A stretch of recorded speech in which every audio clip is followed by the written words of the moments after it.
Hello, I'm Michelle Hardy, one of the program coordinators with the Saskatoon Industry Education Council. The SIEC works with 4 school divisions in and around Saskatoon to provide experiential learning and career development opportunities for students like you. Every year, the SIEC provides over 40 career exploration events to students. This year, we've transitioned all of our programs to virtual formats such as this. You can visit our website or give us a follow on our socials to stay up to date. If you don't follow us on Instagram, you'll want to give us a follow as we'll have chances for you to win some awesome prizes throughout the night. Our Instagram is at Saskatoon IEC. So let's get started with our event. First off, thank you to both our students and mentors. We're happy you made the choice to join us tonight. I may be slightly biased, but this is my favorite event of the year. I'm sad we cannot meet in person and enjoy delicious cheesecake together. However, this virtual event will inspire and empower both our students and our mentors. Students, I hope you take the opportunity to learn from the amazing women joining us tonight.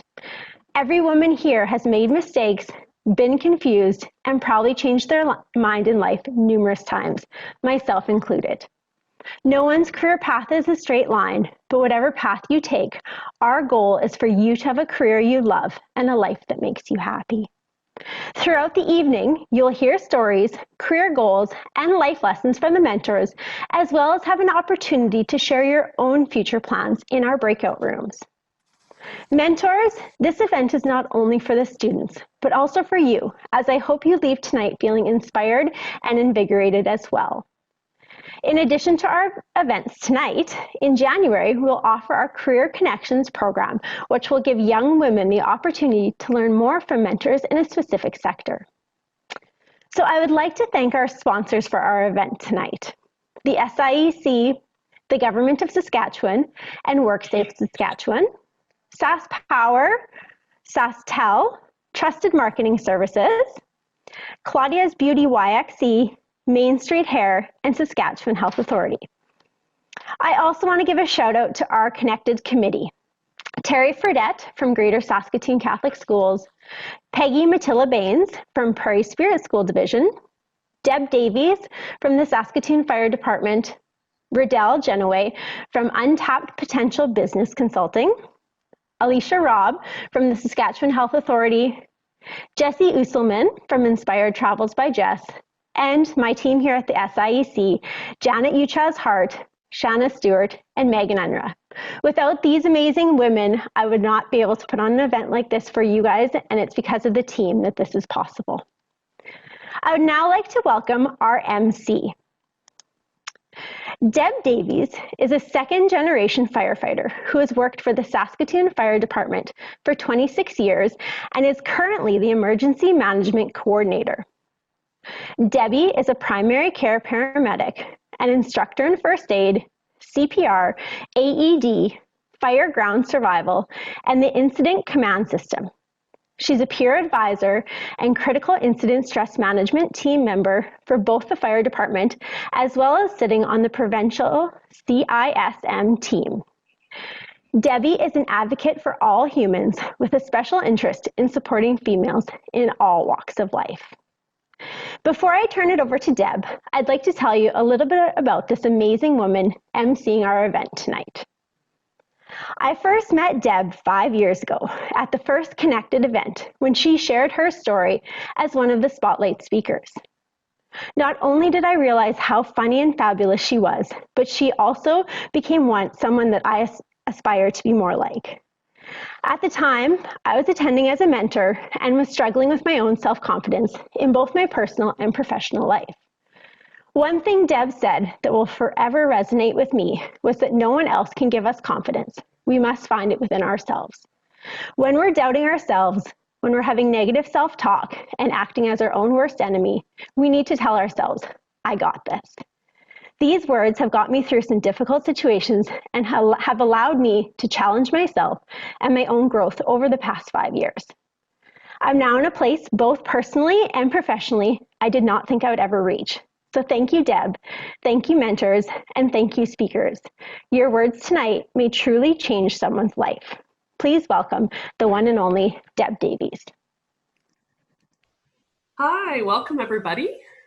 I hope you can hear me. I've been having some technical difficulties and trying to maintain a positive outlook while being challenged. I'm going to continue. Okay, so I just got a thumbs up, so you can hear me. That's fantastic. All right, well, thank you for the kind words, Michelle. My gosh, I didn't know any of that actually, which makes me really think about how important it is to remember that struggle, and we don't know what other people are going through when we meet them. So whether they have, although most of us are masked these days, but whether people have a frown on their face or a smile on their face, we really don't know what's going on inside. So I think it's really important to remember that and treat everybody really well. That I try to remember when I'm interacting with other people is, before I speak, I think to myself, is this kind? Is it true? And if it's helpful, and if it's none of those things or not all of those things, why say them? What is your point behind that, right? So my point here is just make sure that you're always very kind to other people, and then hopefully other people will be always kind to you. This is something really important as women struggle to gain equality in this. It's important for us to remember that we have to treat each other with kindness and we have to lift each other up, because we will never reach equality through oppression of anybody else, any other demographic, men, it doesn't matter. So that's really important. Now, something else I want to talk to you about is confidence. This is kind of what I'm talking about. And confidence actually is really hard, but it's also super easy. So the important thing to remember with confidence is, like Michelle said, is how you talk to yourself. So when you have, when you're struggling, I want you to really pay attention to what are the words that you're saying inside of your mind, your mind. Like Michelle mentioned, my mantra is, I've got this. So when I got here and I couldn't log into Zoom, and then I got locked out for 30 minutes. I was starting to panic and freak out. And then I just thought, you know what, you got this. And if I don't got this, guess what? I knew this team, this incredible team from SIEC, I knew that they had it. And I knew that we would just pivot. And boy, has 2020 been a year of pivoting. It's been incredible this year, like just one thing after another. But you know what? We just keep going through it and we keep surviving. So throughout the night, I want people to think about other women or people that have inspired you and that have lifted you up. The first person in my life that really lifted me up was my mother. And I loved watching my mother. She was, first of all, she was a homemaker. And then she became a very successful Mary Kay director. And I loved it. I played basketball, and my mom would come to basketball games and she'd have a fur coat and diamond earrings, and she just looked like $1 million. And then she would sit down and take off the fur coat, and then there she'd have like a jogger suit, and she'd pull out her knitting and she'd start knitting and counting how many fouls and how many points and stuff like that. And the thing I always really admired about my mom was she could dress up to the nines and look like $1 million, or she could put on a tracksuit, knee pads, and help my dad shingle a roof. And I always thought, that's the kind of person, not just woman, but that's the kind of person that I want to be. And I do. I love getting dressed up and doing my hair and my makeup. But I mean, I've been a firefighter for 26 years. I like to go inside of burning buildings and, get dirty and work really hard. And so that I sort of decided at a young age who and what kind of person I wanted to be. And I think that's really important. Just as important is deciding you don't want to be. So, when you come across somebody that's not kind or really gruff or, whatever kind of puts you off, pay attention to that person. Let them teach you what kind of a person you don't want to be. Pay attention. The other thing you need to pay attention to is the people that you admire. Right now, my boss is incredible. She is such a leader, such a mentor. When she acts, I watch because I want to replicate the things I see her do. Now, the third thing I'm going to mention about this is also pay attention to the way people treat you and teach them how to treat you. What is acceptable? Now, the first time somebody treats me in an unacceptable manner, I teach them. I'm like, oh, that's not okay. You can't talk to me like that. The second time they talk to me like that or treat me in a way I don't want them to treat me is the last time.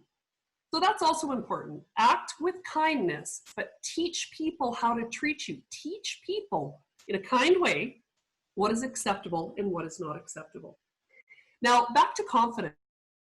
I want people to remember that confidence is how you talk to yourself. So you might see somebody that's like, wow, are they ever confident? They might not be, but they're saying the right things to themselves to behave in a confident manner. When I was growing up, I actually, I have attention deficit and I had a really, really hard time in school. I wasn't successful at all. And as a result, I developed the stigma that I was stupid and that I couldn't do things and that I shouldn't be in school because I can't do it, I'm dumb. And then when I was 32 and I took my primary care paramedic, I did really, really well because I loved it. And that was the first time, sadly, first time in my life I realized I'm actually not stupid, I'm quite smart, but I'm really smart at the things I like. So that's a real lesson. And so now when I'm taking classes or I get into a situation where I'm like, I can't do this, I stop myself and I don't let myself speak to myself that way. And I say, I got this. I got this.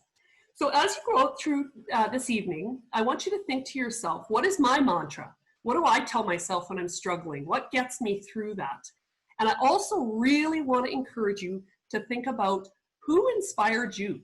Who is a strong person in your life that took you to that next step? You know, I never thought about being a firefighter until my dad said, hey, why don't you be a firefighter? And I was like, what? I can't be a firefighter. And he's like, Debbie, if there's any woman I know that can do this job, it's you. Well, it turns out he was right. So there's another person that inspired me. So as we go through tonight, I want you to really pay attention to that. All right, I can just feel Michelle saying, Debbie, let's get going here. So I'm going to move along on Instagram. And what we're going to do is we're going to tag a strong person that you know, somebody that lifts you up. So we kind of talked about that earlier. People that, you know, fill us up and help us get where we're eventually going to. And so think about that. Think about a strong person who has helped you in your life and has motivated you to be stronger or maybe do something you wanted.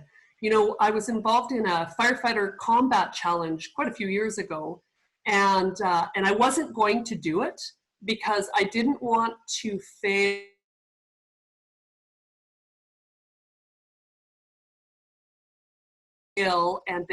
and show guys that said girls can't be firefighters, show them that they're true. So I wasn't going to do this combat challenge. And a guy that I work with actually, he said, why don't you and I just go try it with nobody else around and see what you think? And then I killed it because I'm very strong. And he was like, oh, Debbie, you have to do this combat challenge. And so I did it. And I ended up really kicking the heck out of it and doing quite well in the combat challenge, actually in North America. And to think for a second that I wasn't going to do that event because I was intimidated and not confident. And I did that event and I scored second in the world, first in Canada. And I met so many incredible people that are still my friends to this day. And I wasn't going to do it because my confidence almost stopped me, or my lack of confidence almost stopped me from doing it. And now when I face something really hard, I think, is it as hard as the combat challenge? Nope. And I do it. All right. So now what we're going to do is I'm going to introduce our first spotlight speaker, Cam Bahaya. And I'm going to read this. So forgive me, I don't want to mess it up. So I'm going to read it. So Cam has been a teacher with the Regina Public School Board for 13 years. Her passion has always been to work with youth. So to better equip herself to achieve her goals, Cam completed her master's degree in educational psychology and founded the nonprofit I Am Her, H-E-R, in 2019. Wow, amazing. That's so cool, Cam. Cam's passion and goal remains to help young females realize their strengths, motivate them to use their ability to do great things, and cultivate positive change in their lives, who in turn then can model their lives for positive change to others around them. Oh, this is fantastic. She is devoted to our youth, showing them their true talents and being one individual that can be a source of encouragement to help empower, equip, and elevate the younger generation of females. In a time where our youth are struggling with an epidemic of self-doubt, CAM is committed to fostering an environment in which our youth can realize their incredible and unique self-worth. It is my absolute privilege to introduce Cam Bahaya. Can you see me? You bet we can. Welcome, Cam. Perfect. Thank you so much for that introduction. It is so nice to be here. Thank you so much for having me. I have about 10 minutes on the clock here. So Michelle, you can stop me at any point because I'm guarantee I'll probably go over. So again, like I said, my name is Cam. I'm from Regina, Saskatchewan. So coming in all the way from my school that I teach at, Campbell Collegiate in Regina, Saskatchewan. Just to give you a little bit of a background about myself, I am Regina born and raised, elementary school, high school. I went to U of R, and I actually started off my university career in business administration. And the reason is because although deep down I knew that I didn't want to be in business, I still went into business because my goal at that time was just to play soccer. I played soccer for the Cougars. I'd received a soccer scholarship, and I thought, you know what, I'm just going to take some business classes while I'm playing soccer. Fast track 5 years because you have 5 years of eligibility. I was in my 5th year, and then all of a sudden I realized, well, I don't think I want to be in business. I've actually always wanted to be a teacher. I looked back at my grade 12 yearbook, and it actually even says future ambition, high school teacher. So I thought, why am I in business? I've been in business for 5 years now. This isn't what I want to do.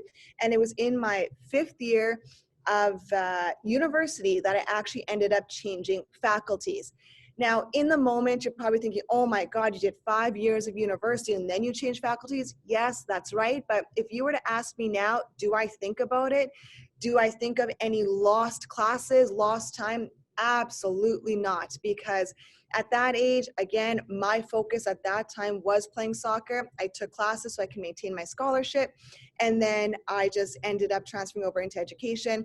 And then I was in the career that I actually wanted to go into. So looking back on that, I guess what I can take away from that is that we go through experiences, and you can't look at an experience like that. Like, I don't look at an experience like that and I think about, oh, that was such a waste of time. No, because it still molded me. It still helped me and developed me into the woman I am today, but then also the teacher that I became.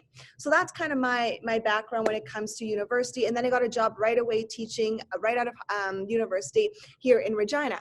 So fast track, I've been teaching for 14 years now. This is my 14th year. I absolutely love my job.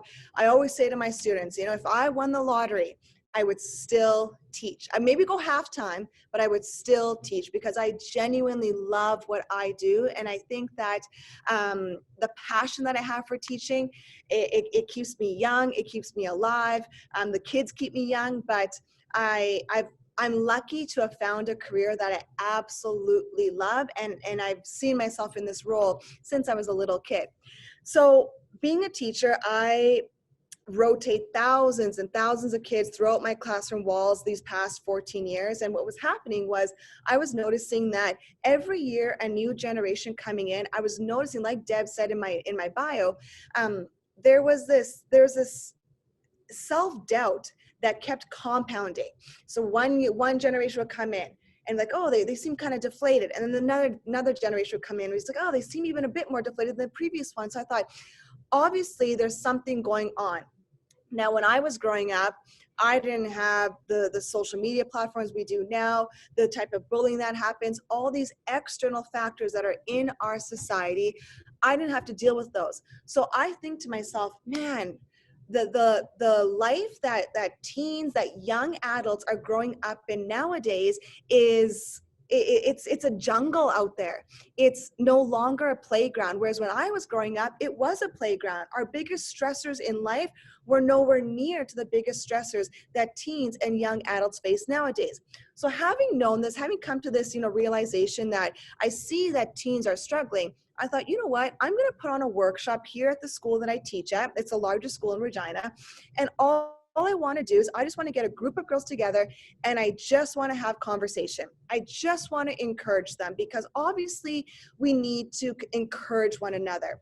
I always say, you know, the woman sitting next to you, the female sitting next to you, it isn't your biggest competition. It's your biggest champion. It's your biggest supporter. So I thought, let's just get these girls in this room, start with just grade 12s because they were about to transition into, I guess, a more independent world. Let's get them all together. Let's just simply encourage them. Let's, you know, sometimes girls just need girls and we just need to have raw, unfiltered conversation about the things and issues that are causing teens, young adults, distress. And the reason why it was just girls was because I am a female, I identify as a female, I know what it means to be a female. So that's why it was strictly just girls in the group. And what was the purpose of it? Like I said, just to foster unfiltered conversation, to inspire authentic confidence. Deb had mentioned the name of the program, or the name of the workshop was called I Am Her. Her standing for hopeful, equipped, and resilient. Those are kind of the key pillars that this workshop, I went into the workshop with. That was the bedrock of the program. For me, I think you have one of two choices in life. We are going to face adversity. And when you face adversity, when you face challenges, you have one of two options. You can choose hope or you can choose no hope. And I think what happens is oftentimes with the younger generations, it's erring on the side of no hope. And that displays itself in different ways. It could display itself in the most extreme, severe part of the spectrum, such as suicidal ideation or self-harm, but it can also display itself in maybe not taking a job opportunity or applying for a scholarship or asking someone to be in a dating relationship. There's different shades of severity, but what I try to do is to try to tell these young adults, these young kids, young teens, always choose hope. You always need to err on the side of hope, because if you could even fake it, if you could even walk with a posture of, you know what, I'm going to be hopeful about this, I guarantee you those good things will unfold, and those outcomes that you want will actually find themselves in your life. E standing for equipped, I think that, you know, it's unfortunate that we're not physically in the same room. I hope one day we all can physically be in the same room. But even the fact that the participants right now, 47 participants, that in itself says you 47 individuals, you are wanting to learn. You are wanting, you're driven individuals because you signed up for this event, this conference. And I commend you. I applaud you. Unfortunately, there are a lot of people that aren't that confident in the skills that they have. They don't want to increase their skill set. But what we need to make sure that we understand is that whatever baseline of skills you have, you know what? You already have all the tools that you need to achieve the dreams that you want. You have them. They're in you. They're just itching to get out. So that's what the E was all about, was just making sure that people know, you know what, you have the skills. You can apply for that scholarship. You can apply for that job. You are one of one. There's no one else out there in this world like you. There is a career, there is a job specifically for you because it was made for you. The R, if I was the president of every single school in the world, I would have a class alone on R, and R stands for resilience. If we were person to person, face to face, I would even ask you, what does resilience mean to you? But because we're not, maybe you could put it in the chat what resilience means to you, or even give an example of how you've shown resilience. But for me, resilience is, you know, when you get deflated, when you find yourself in a place where the world literally has come crashing down on you, like a tsunami has come blowing through your life, and you feel deflated, and you working hard, not giving up. I love it. That's amazing. That's exactly what it is. Thank you so much. Not giving up, not giving up. So when you face adversity, when your life does feel like it's crashing down, you know what? How are we going to bounce forward from it, knowing I can do it. Exactly. Having the confidence in yourself. I love all this. This is amazing. All these things you're saying are incredible, but that's what resilience is to me as well, is that pursuing something. We get deflated. It's like a beach ball. We get deflated. The beach ball falls. If you're deflated, what happens? It stays on the ground. Resilience is knowing, how do we get air back in that beach ball? Not only how do we get air back in that beach ball, but how can we ensure if the beach ball hits the ground, we bounce. We bounce back up, we bounce forward. Because I hate to tell you, I'm 36 years old. I still have many years to live, but I've lived many years, and I've faced many adversity, many challenges in my life as well, that I can say, you know what? Unless you're living in a bubble underground, we're gonna face challenges. We're gonna face adversity. It's just life. Such is life. Life is as simple as it is strange. We're gonna face adversity. But my challenge to everybody on this call right now is, ask yourself, how have I shown resilience in the past, and how can I continue to show resilience in the future? How can I continue to build that muscle of resilience? And the whole purpose of this HER program that so backtrack, it was one workshop. Thank God to the power of social media. Social media is a blessing and a curse, but in the blessing side, through the power of social media, it kind of just spread like wildfire, and one workshop turned into 2, turned to 10, turned to 20, and now it's kind of, we're doing cross-province things. That is also the reason why I'm here speaking to you folks as well. But essentially what it is, and even for the 47 participants on this call right now, it's basically my purpose right here in this 10 minutes. I know I'm talking a million miles an hour, but in this 10 minutes, I wish I could see you. I wish I could look you in the eyes, but it's dedicating yourselves, but I'm also trying to dedicate myself to work with younger generations and not just realize your full potential, but to know that you can actually reach your full potential. It is there. It's within reach. Michelle, how am I doing for time here? I'm at 11 minutes, so just let me know in the chat if you need me to wrap up. I just have a couple more things to say and we can open it up, but we are going to, there's going to be times where we're going to find ourselves in parts unknown. We're going to land in parts unknown. And what I mean by that is that you're going to find yourself in unfamiliar spaces, unfamiliar situations, but what I can say with confidence is that the group of individuals on this call, because you chose to even register an event such as this, I know that wherever you find yourself, you will land just perfectly fine, and you will thrive as well. Just know, tap into your talents, tap into your skills, and know that you will indeed thrive. Going back to the example that I gave of me starting off in business, this is something I'm going to leave you with. A lot of people might look at that situation and say, oh my goodness, Cam, like 5 years in business and then you switched over. Like, I use the word scraps. They would maybe look at it like scrap pieces of paper. I'm a teacher, you know, kids are cutting things and the scrap pieces of paper fall on the ground. And as a teacher, I say, throw away the scrap pieces of paper or in the recycling bin. The thing is about life is there's no such thing as scraps.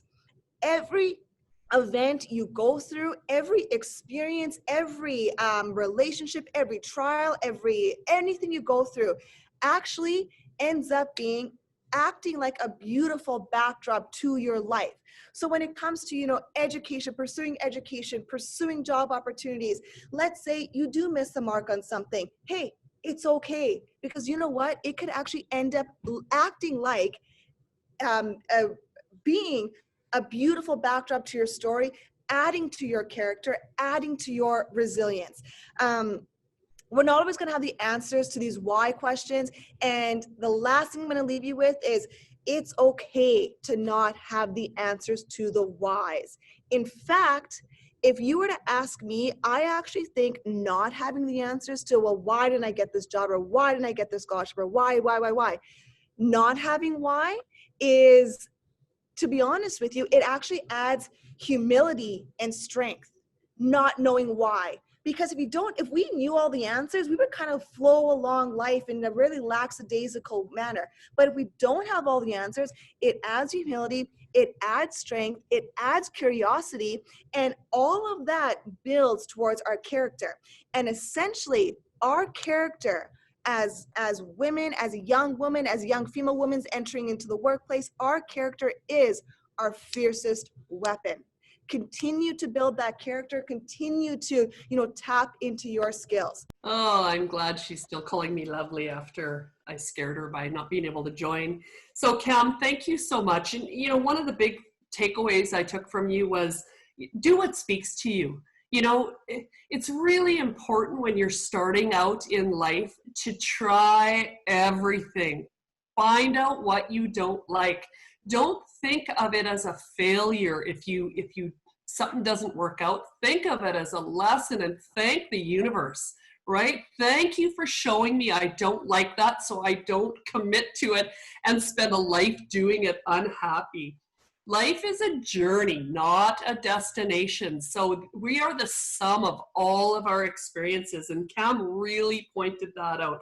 I loved what she said about no scraps. It's all meant to be.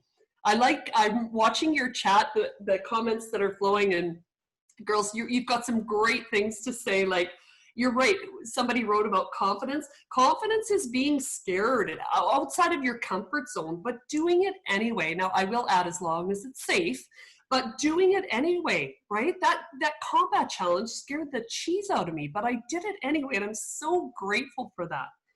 So we're going to redo one exercise here. We're going to do the Instagram Who Lifts You Up. And I'm going to tell you a real short story about, I went for a promotion and I didn't get it. And a woman got it. And I thought, okay, Debbie Davies, this is where you put your money where your mouth is. And I wanted to dislike her because she got the job I wanted. But I tell you what, it was the best. It was the worst thing that ever happened to me that turned into the best thing that ever happened to me. She is fantastic.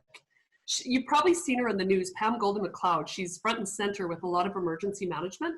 And I am so blessed that I didn't get that job and she did, because she is teaching me lessons daily and I love her to pieces.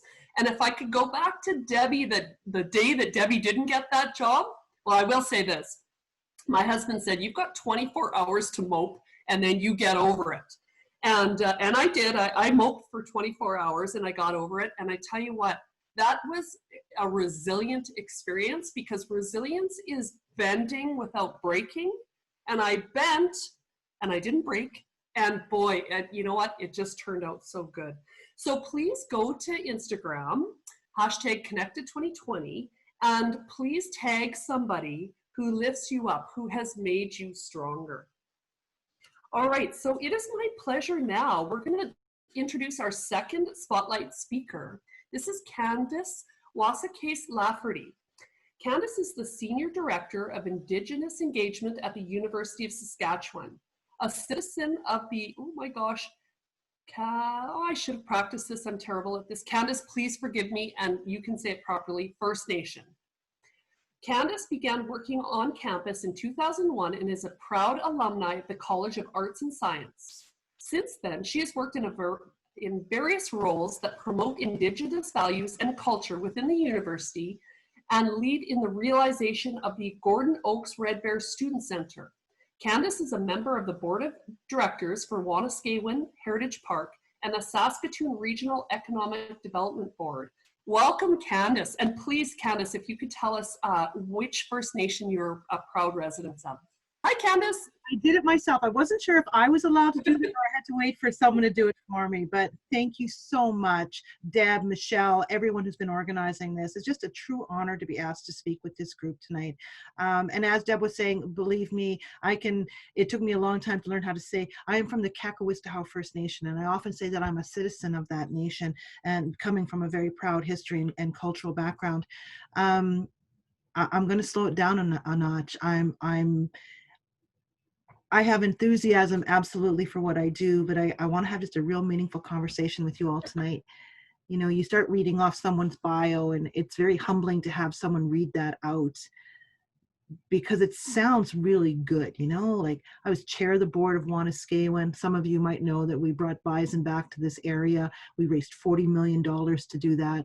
I worked with a great team to build the Gordon Oak Center. That was a $17 million project that took 20 years of heart and soul and lots of people at the table, and I was able to deliver it. I'm extremely proud of those things, but it wasn't always like that. My sister was over today, and I was telling her what I was doing tonight, and she went home and she started texting me photos of my 17-year-old self, and it was a much, much different story. So I grew up on the Kakwa First Nation, and I came to Saskatoon in the late 80s. And I know it's probably when your mom and dad were probably dating in high school, maybe, I don't know, or maybe they were young too. I'm probably older than your parents. And I was completely lost. I came from a place of extreme poverty. I mean, I grew up in a house that didn't have running water or electricity. And it's not because our communities didn't have that, is that my family just didn't afford those things. So we grew up very rustic, but that afforded me the opportunity to learn I know how to skin a rabbit. I know how to chop wood. I can fix your car for you. Some of those resilient building skills come from those kinds of places. So I'm actually really, really proud of where I came from, because it built me who I was. And transitioning from a First Nation community, I lived on reserve. I had never been to a city before. And I came to Saskatoon, and my mom dropped me off in front of Edie Fian High School and drove away. And she said, you got to go to school. And my mom didn't really know the system either. She just knew that I needed to go to school. And I remember the first day I walked into that high school, there were more people in that high school than in my entire community, and then some. And I was extremely intimidated. And I'll never forget Mr. Rolfus. I think he was some kind of counselor, guidance counselor. He came and met me at the door, and he asked me what I wanted, and I told him I was there to go to school.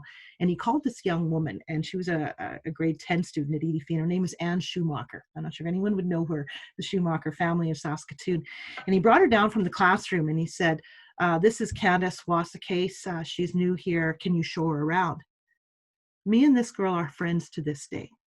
And I'm extremely proud of that friendship. Our children, we actually lost contact, and then our kids ended up on the same hockey team, and we became really, really good friends again. And so I always put that value on the people that you meet, and the people who stand by you, and the people you come up with. Stick with those people. Those are your true friends. And like Cam was saying, it's those relationships that will get you through. So I started this conversation, you kind of get to brag a little bit. You say, oh, I've done this, I've done that. And just I'll tell you a little bit about the career path to get there, because I think it's interesting to know the story. So I left off with, I was a student at Edie Fian High School. Well, I wasn't a successful student. I lacked the confidence and the sophistication to live in the city. I didn't have the clothes that the other girls had. We were still a very poor family. We lived in subsidized housing on the west side, on Diefenbaker Drive, actually, 3662 Diefenbaker Drive, anybody's counting. And it's part of a low rental housing unit. My mom was a student at the time. And so I was poor. I didn't have sort of an urban, I was a country kid. And wasn't really fitting in the city. And I ended up not being very successful in school. I wasn't highly engaged. I started acting out. I ended up leaving high school. And so here I was, and my mom moved away. My mom graduated from the University of Saskatchewan and took a job up north. And my choice at that time was to go with her and end up in residential school, because there was no high school where my mom was going to teach. She was teaching in the far north, or stay in Saskatoon on my own. I decided to stay in Saskatoon on my own. Which, so I was working at the Pizza Hut on 22nd Street from 6 at night till 2 o'clock in the morning, and trying to go to high school during the day. And I remember being that high school student that by this time I transferred to Mount Royal because it wasn't working out at Fian. I don't know if any of you have had that experience, but things were not going well. And there was a teacher, he's passed away since, his name was Mr. Hall. He was my English teacher. And I was, in his class was like first thing in the morning. I either always missed his class or I was always late. And then one night I was working at the Pizza Hut, and he came into the restaurant with a group of students. They had all won these awards, and he had taken them out for dinner to celebrate.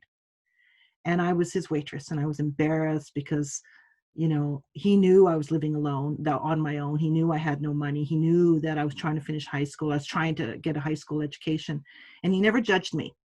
He never judged me. This man's important because I'm going to come back to him, because he shows up later on in life, and it's one of my proudest moments.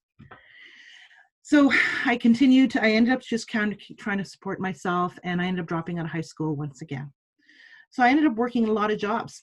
I worked in restaurants, I worked in bars. I'm at the age of 23, I decided it's time. I'm going to be working for minimum wage the rest of my life if I don't really find something. So, and it just happened to be that day, somebody left a pamphlet on the bar where I was working. And the title said, "Do you need your grade 12?" And I said, "Hell yeah, I need my grade 12. And so I phoned the number, and this woman answered the phone. Her name was Sharon Chakous. And she knew my mother. They went to university together. And she said, "Come see me tomorrow." And it was a Friday. And I started in school getting my grade 12 as an adult learner on that following Monday. So when I finished my grade 12, I got accepted into the University of Saskatchewan. And this is not a part of the story I often tell. And I had worked so hard to get to the U of S. And it was my dream. And in October of the fall of I started, I found out I was pregnant with my first child. And I thought, oh my goodness, now I've done it. Here I am. So I'm 23 years old and I'm pregnant. And I thought I had ruined my life again. My boyfriend at the time is now my husband. It worked out, we've been together 30 years. Our sons are grown up and life is okay.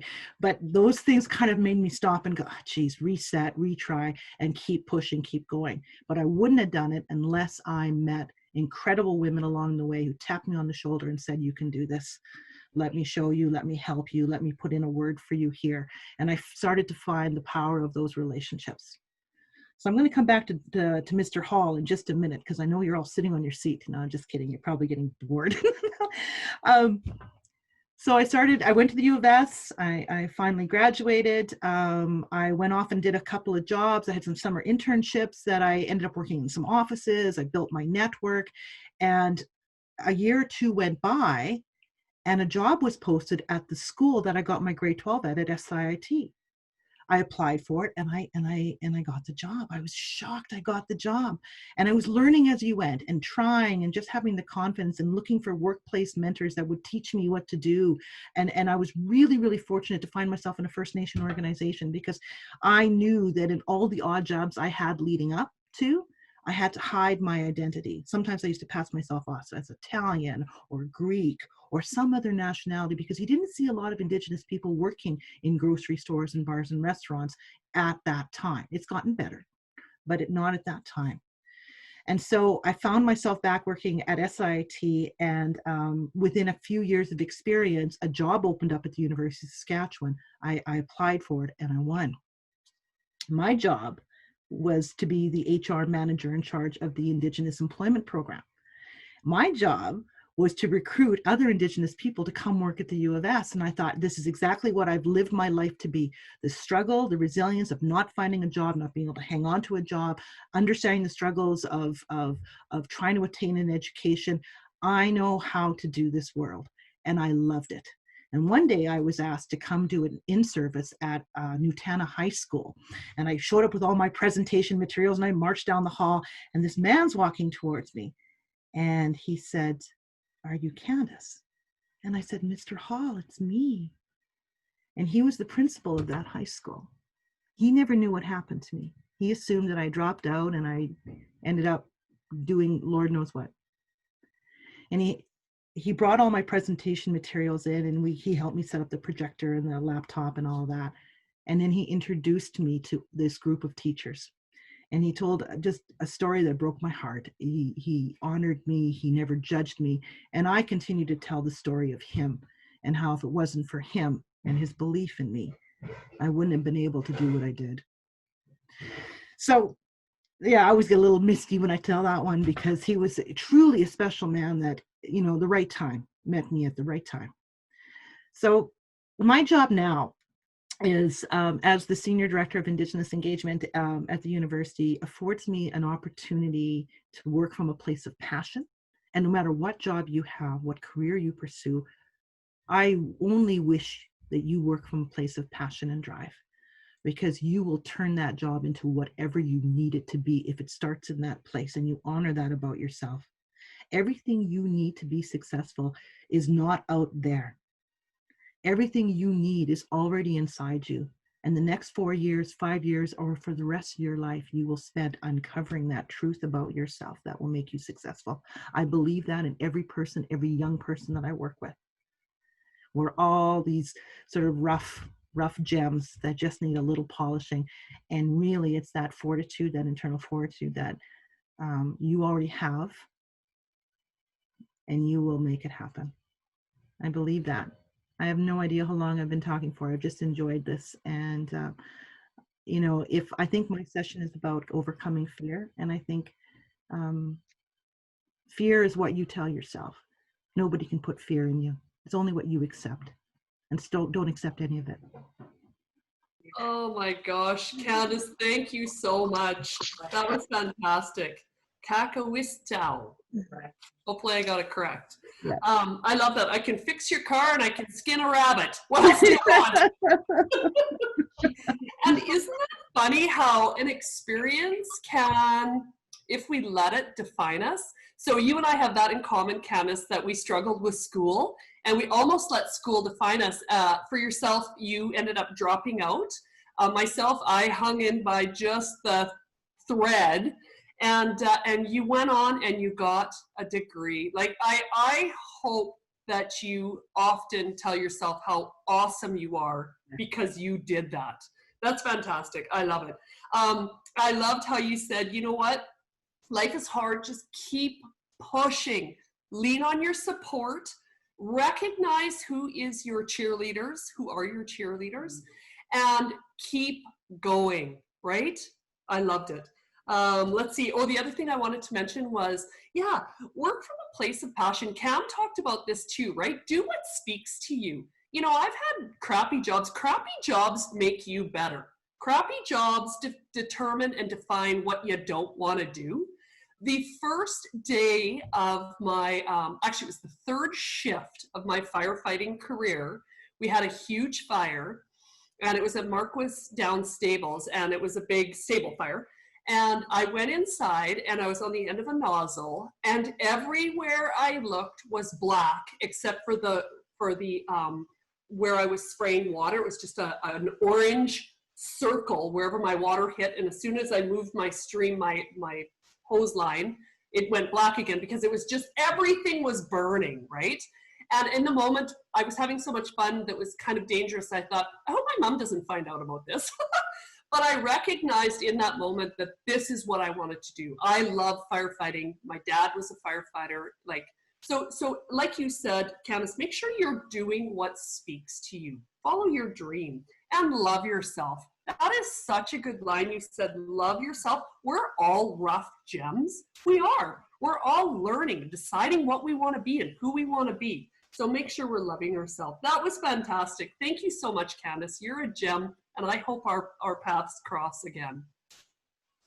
Okay, let's see. Now we're going to do another Instagram exercise. And like Candace said, we're going to talk a little bit about our fears now.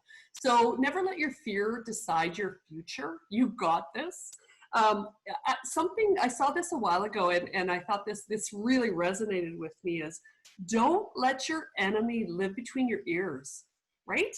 Think about that. Don't let your enemy live between your ears. You can overcome that. It's normal and natural to hear negative thoughts in your mind telling you that you're stupid, you can't do this. That's normal. But where your power kicks in is your next step, right? So for myself, my common theme is I'm stupid. So when I hear myself say I'm stupid, I kick in, no, I'm not, and then I take over. So the exercise is, tell us about your fears and how you overcome them. So I just told you how I overcome my fears, right? One of my biggest fears, I can't do this. My mind says, nope, I got this, I got this. So that's our next exercise on Instagram. Make sure you let us know what your fears are and how did you overcome them. So now it's my pleasure to introduce Rochelle. Now, apparently my introductions are sucking. I didn't get Kakawistau. I think I got it this time, Candace. So Rochelle actually is going to tell us a little bit about herself, and we're going to hear from her next. So Rochelle, are you queued up and ready to go? Thanks for having me, Deb. What amazing speakers so far, very inspiring and passionate. And I wish I could learn from all of you tonight. I'm very honored to be here, and I'm very happy to share a little bit of my story and ask you a few questions. So I'm going to try doing a little share and see how it goes. Let's try this, perhaps. So, hi, my name is Rochelle, and I don't have just a thing. I've never had just a thing. I've always had lots of things, and I still don't know what I want to be exactly when I grow up. I have lots of things I still want to do. My daughter, who is 25, just recently found an article about a serial careerist. And she emailed it to me and she's like, Mom, I've finally figured it out. That's you. You're a serial careerist. You're somebody who likes change. You're somebody who's always growing and moving and shaking. And so, hello, my name is Rochelle, and I'm going to tell you a little bit about me. I'm an artist. That's one of the things that I love to do. But interestingly enough, it's also the thing that I'm most afraid of. So Candace, thank you for that question. And Deb, thank you for that question. I'm most afraid of it because I am so passionate about it. And I regularly fall prey to imposter syndrome. I'm not sure if you've ever heard of that before, where you walk around and think to yourself, am I really an artist, or am I just faking it? Am I really good, or do I suck? You just fall prey to that every once in a while. You don't want to show somebody, because my art, for me, it's my guts. It's my heart, it's my brain, it's all of the insides of me. It's my spirit and my soul. And it's really hard to share your soul with somebody else. It's really hard to make yourself vulnerable enough and put it out there. And when I paint, I am putting my heart and soul on a piece of paper or canvas, and I'm sharing it. And sometimes I feel like that. I don't want to be made fun of, and I don't want to suck, but it's in me and I have to do it. And so then I remember that I'm a Supergirl, and you know what? It's in me and it needs to come out. And if I leave it in there and I'm too afraid, I let fear take over, then I'm not going to have the great ideas that I have. I'm not going to be as passionate as I am. And even if not everyone loves it, guess what? Not everyone loves my art. I put it up at restaurants and in different places. I've put it at shows, and I've sometimes listened to people, and sometimes people can just be cruel. We all know that. I've heard people be like, oh, anyone could do that, or I don't really like that, or oh my gosh, is that ever expensive, or whatever the comment might be. And at the end of the day, I just remember that I'm a superhero and that it's not perfect, but you know what my superheroism is? I'm flawsome. I'm flawed and awesome, and I love both. Flawed and awesome. So I have a question for you. What makes you forget to stop and eat lunch? What makes you so passionate and excited when you're in your superhero mode? You forget to eat, you forget to drink, you don't look up, whatever it might be. What is it that does that for you? I'm also an entrepreneur. I own a business and I operate a business called Eureka Experience. And so this is me at work, actually. And what I do is I work with people in their businesses, and I do training and development. I design and I deliver sessions, workshops, usually day long, in leadership and communications. And if there's another thing that I'm passionate about, it is communications. Communicate, communicate, communicate. It is the secret to life, in my opinion, and it helps all of our relationships. It helps our confidence, it helps us to be honest, it helps us to be respectful, and it helps us to own what we need to own, and to stop other people from owning crap or having them to own the crap that they need to own without putting it on us. This is going to be a lifelong journey for me to be a communicator, a strong communicator. It takes a lot of courage, and it takes a lot of practice. And I think that's what a lot of people forget about the work that I do, is they sometimes think they can automatically be a leader, they can automatically be an artist, they can automatically be a great communicator. And you know what? It just takes practice. And sometimes we fall down and we need to get back up, and that's life. And so I love to practice being an entrepreneur and doing things that I feel are exciting and scary, and helping others with the exciting, scary things that they do too. Cam talked about the beach ball and resilience and how it gets deflated and it needs to be filled up. I wanted to share a couple things that fill me up, and I want to ask you to think about what fills you up. So I love being outside. Doesn't matter where I am. And in non-COVID times, that's a picture of me walking on a coral beach. That island, it's this little island off the coast of Australia called Lady Elliot Island. It was one of the coolest places I've ever been. My family and I went backpacking, and we hung out on this island for a few days. It's all made of coral, so it's actually really sharp to walk on, even though it looks like a beautiful sandy beach. It's sharp coral. There are so many birds on this island. I think they said something like 3,000 birds on this little tiny island, that it's so noisy you actually can't even sleep. Some people hate this island, and I just think that adventures like that fill me up. I know they do, and I love being outside, even when you can't sleep because the birds are noisy, and even when the coral's sharp and it could cut your feet. Nature is just so much to me, and I just can't even tell you how much it means to me. Because of COVID, there's lots of reasons why we need to stay home now, and so staycations are my next favorite way to be outside and to travel. And so I love to walk, and I love to cross country ski, and just spend as much time getting sunshine and vitamin D and fresh air and listening to the trees and the wind, and that fills me up. What fills you up like that? Where fills you up? And don't think about places or things, but think about feelings. What makes you feel like that? It doesn't have to be the same as me. It needs to be you. It needs to be whatever does that for you. What fills you up?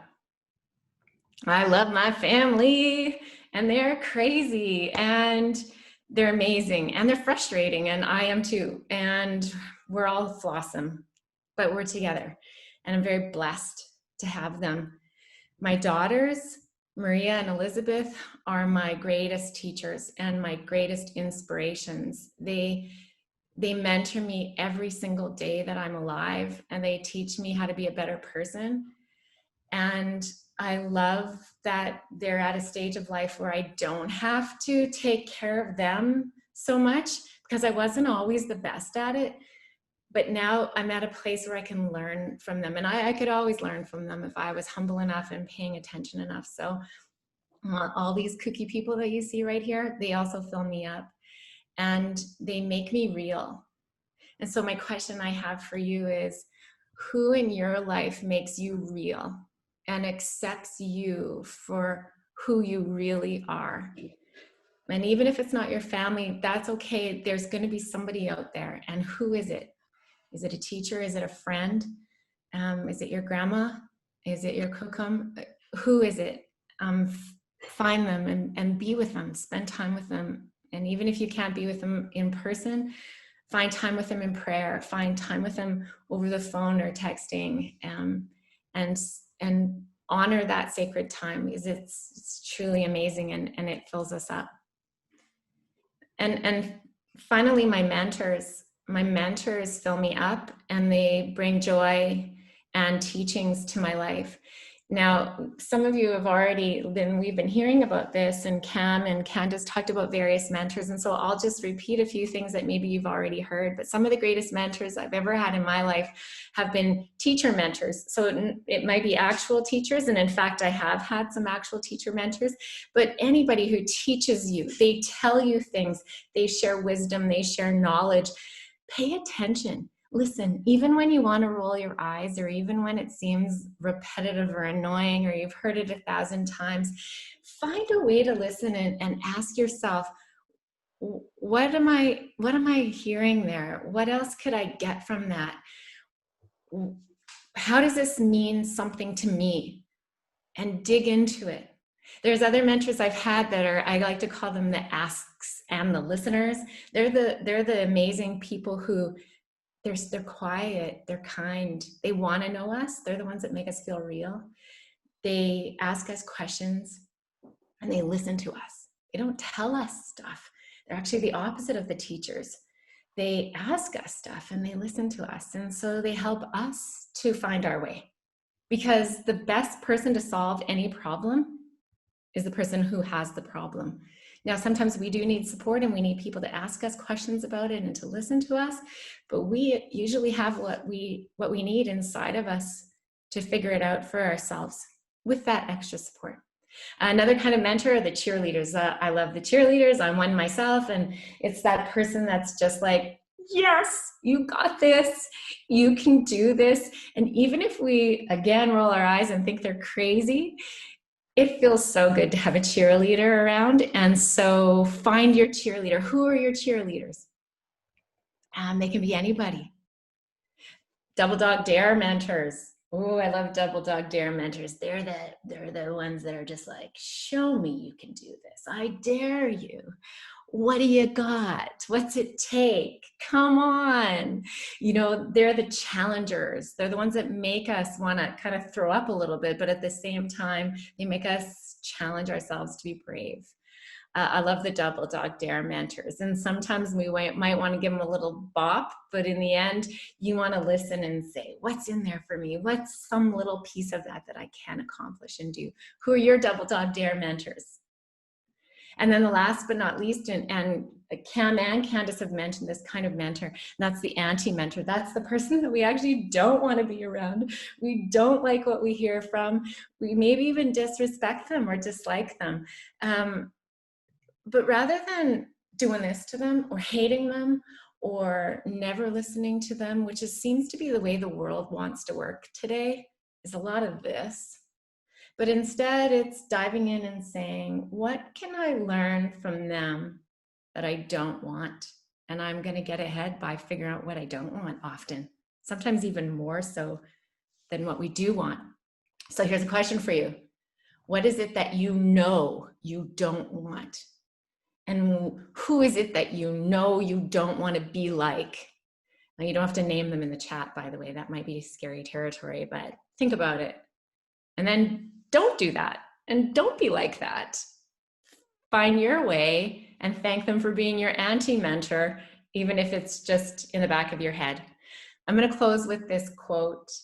I love Jim Rohn says, we must constantly ask ourselves these questions. Who am I around? What are they doing to me, for me, with me? What have they got me reading? What have they got me saying? What have they got me thinking? I'm adding to it now. Where do they have me going? What do they have me thinking? And most importantly, what do they have me becoming? Then ask yourself the big question, is that okay? Is that what I want? Is that what's good for me? Because our lives do not get better by chance, even though a little bit of unknown is great fun.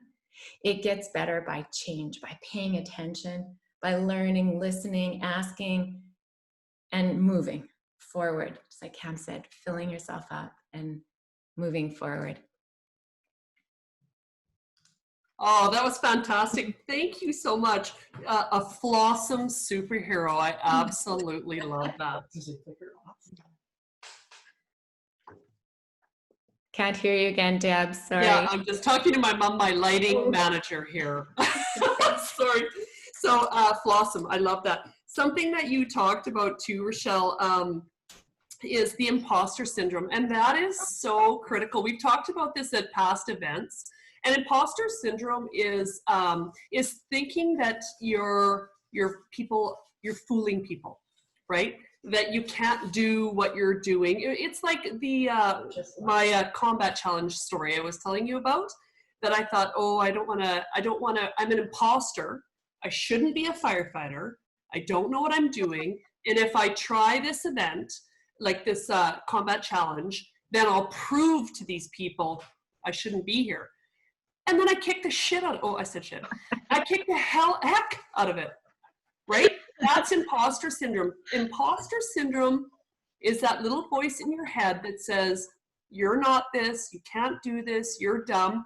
And imposter syndrome is pushing us to be better, pushing us to understand our strengths, our values, right? We don't listen to our imposter syndrome. And once we understand what that is, we're empowered to overcome it.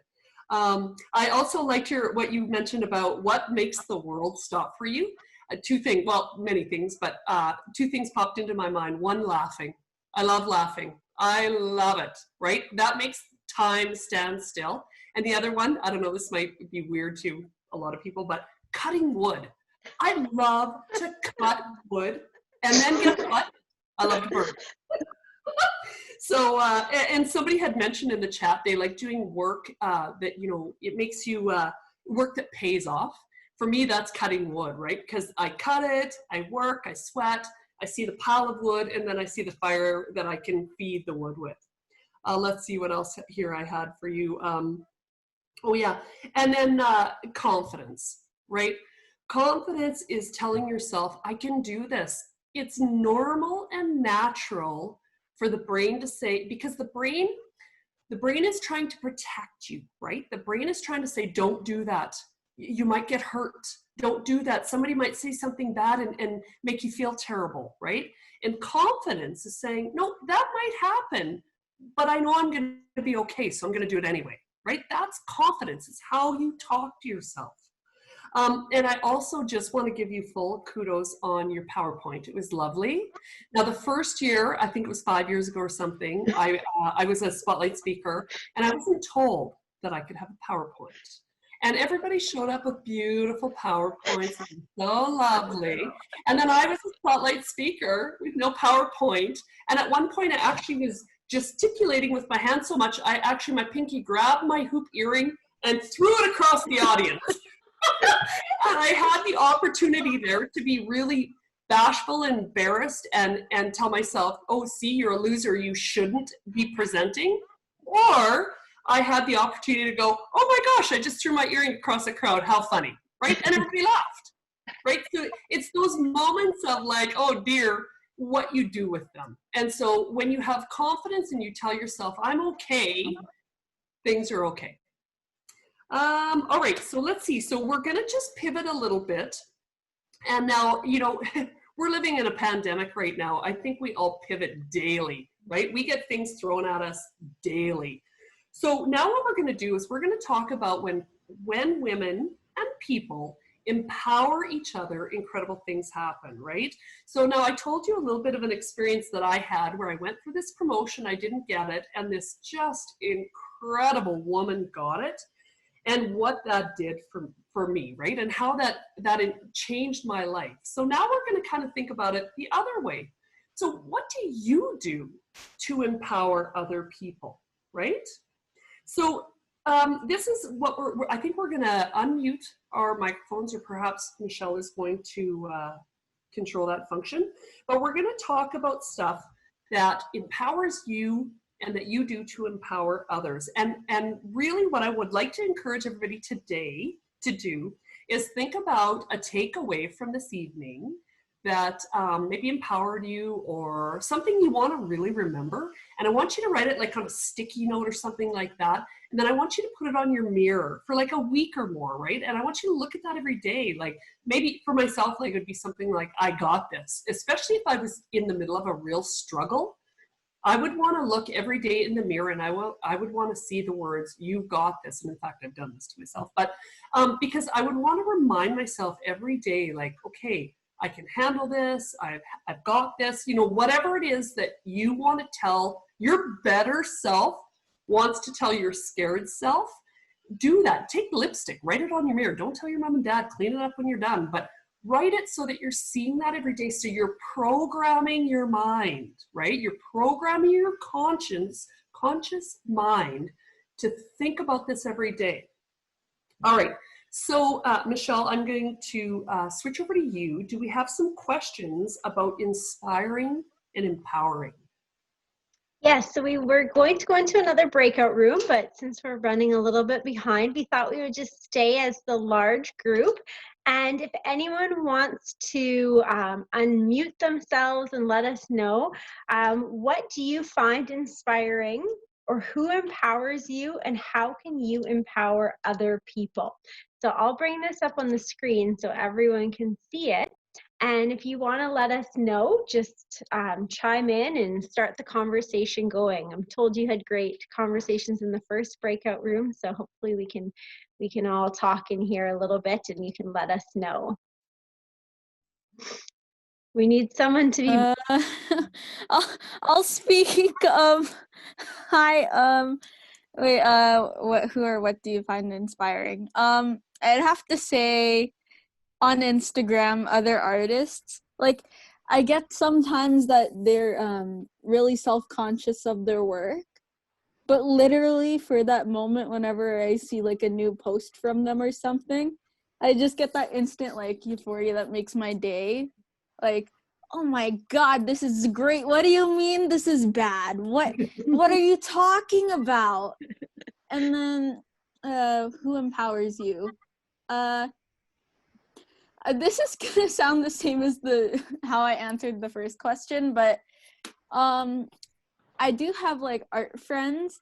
Like, they give me advice, they give me fair criticism, and it's really great. And then I give them fair criticism, and then it's just like a win-win situation. And it's pretty good. It's pretty good. Like, for example, oh, that arm is too long. Or, oh, you should try like reversing that image so you could see how bad it is. It's so great.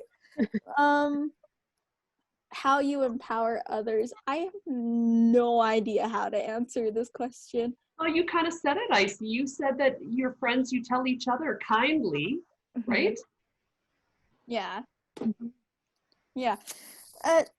Maybe one thing, I guess this kind of counts, but on the off day where I have no homework and I have like literally nothing else to do, I just find like one random friend, and then I do like a drawing of them, and then I send it to them, and I'm like, hey dude, I drew this for you.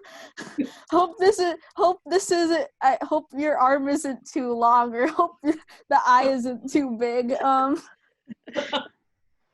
But yeah, that's basically it. awesome.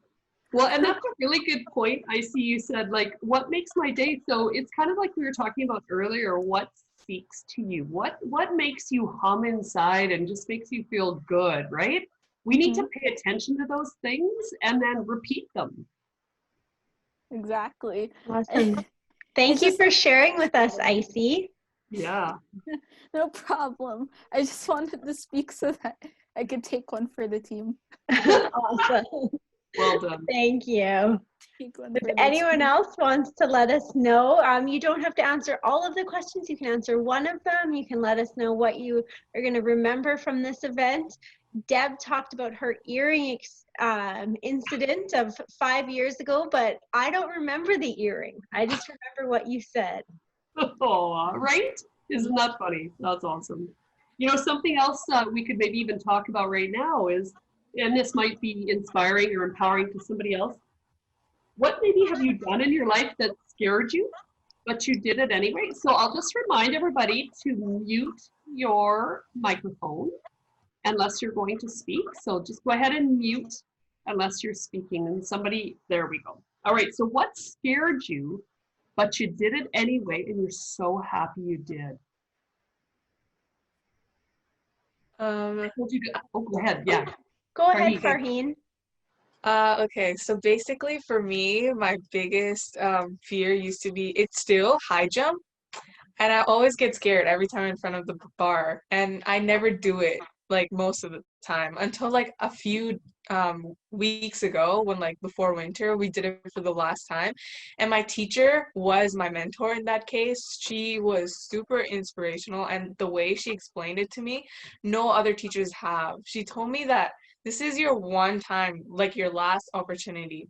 And you do your best. Like, imagine no one's watching you, and just do it, you know? I always used to just run directly at the bar and just pause there, because I used to be like scared of like if I'm being judged, or if I fail and then people start laughing. But then I did it, and I failed at the end too. But no one laughed, no one judged. People encouraged me in the end, you know? And yeah, that's about it. And then I got more motivated. So yeah, I feel like I would continue it in the future, because yeah, that experience was good. And Farheen, you bring up such a good point. Like, although I disagree with your your use of the word failure, you learn from that though, right? And honestly, especially when we're younger, well, I guess always, but for me, younger, when I was a bit younger, I thought I was failing at the time, but you're never failing. You're always learning. That if life was super easy and you never made any mistakes, I mean, how boring would that be, right? But also, what would you learn? So remember not to use the word failure, but rather lesson, right? Or learning. So that was great. Thanks, Farheen.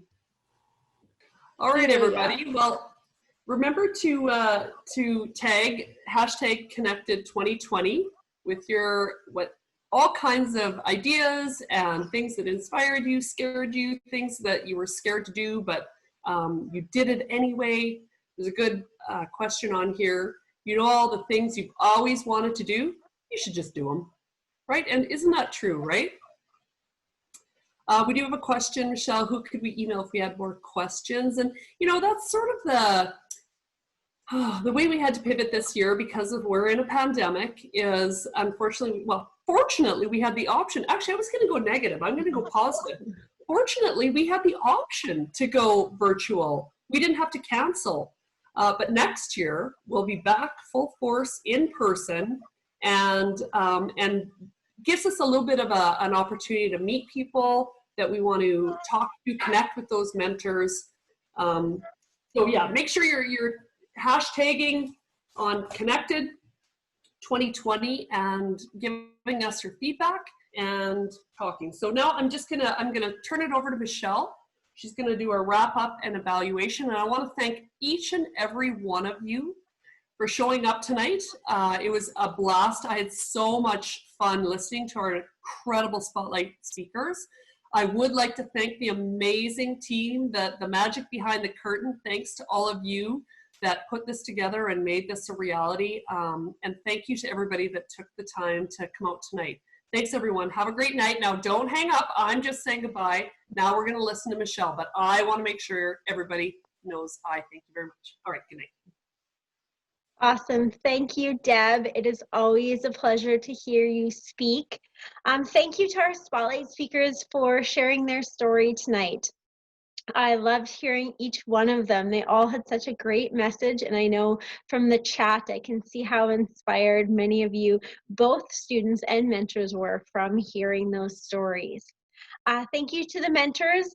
I know this year looked a lot different than our normal event does, but you being here with the students tonight means the world to us. It means so much that you are able to give up your time and simply have those conversations and let them see the amazing women that we have in our community.